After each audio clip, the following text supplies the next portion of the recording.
Hello guys, जय जगन्नाथ। मुझे शुभम आपको स्वागत कर मोर गोटे न्यू ब्लॉग को। बर्तमान शोई उठली। बर्तमान टाइम है 8:45 बोधे ना 8:45 बोधे। टाइम घंटा देखी आठ घंटा देखी घंटाटा के 8:45 हो गला। देखा 8:45 हो गला।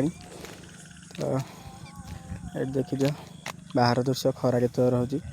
तो शोई उठली जा दात घसिया बाहर गाधे गाधे बिल टे जा देख मंदिरटा आमर आज मंदिरटा देखी दियो काली आज भितर जाइए देखे मंदिरटा देख पेंट सार्ट सब सुखी देख आम पुआ बाहर सी जीव बोल कौन गोटे कम अच्छी जेजेमर ये बही बाहर। तो जा दात घसिया बाहर बिल को ये दात घसिकी खाया बस बोली काली घरे चाउमिन होता। तो आज देखिए कौन घरे खाया पास्ता पास्ता है आज घरे खाया। तो देखी दो पास्ता गाँव को आसी माने खाया न खाला हम खाई सारिकी बिल को जा बिल टे कम कम सार देकी आसा ये बिल आसी पहुँची गली। तो देखा बाट आमर एटा बिल को जाऊ कंटा प्रबल हो भरी कंटा देख से बस जन कम कर बापा और जन दादा। तो पाखु जाकि मुहटा जूम करके देखेबी आपन को। देख ये सी पहुँचले बिल पाखे खाଇବା आने खाया दवा गई। तो देखते दादा से बड़े बस मो बापा तली उपड़ा चलती।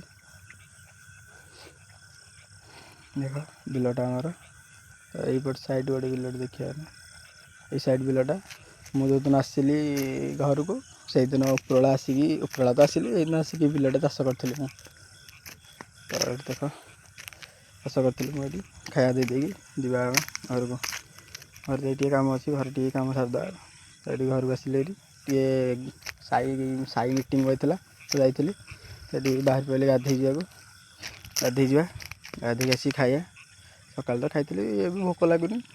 तो घर को आसला खाया खाली तो खाଇବା खाया छड़ा किसी नहीं सब गाधे गाधे समस्त बस गले बिल को जाता गोटे कंटा फुटी जाइए।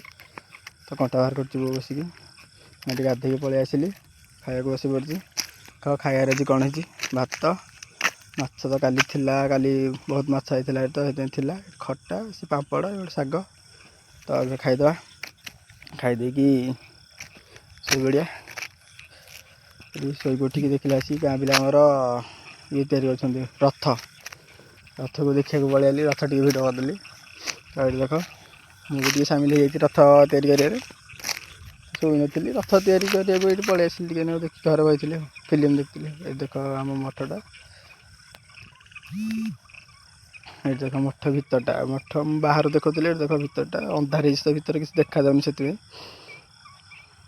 ये घर ये अच्छा ये देख जा ये खेल के बर्तमान आसिकी बस पहली आम शंख आड़े। तो मुझे मो सांग आसचु खेल आज टे जो प्रबल गरम होता गाधे गाधे भी पलि आई देख मुझे मो सांग ये बसचु। तो फटा टी आस ये देख मो सांग ये भिड से गला ना गोटे भल कटे कले मो भिड आनी बोली। तो भिडियो टी रखा जदि भिडियो भल लगे लाइक शेयर सब्सक्राइब करने को जमार भूलें। रखुची बाय।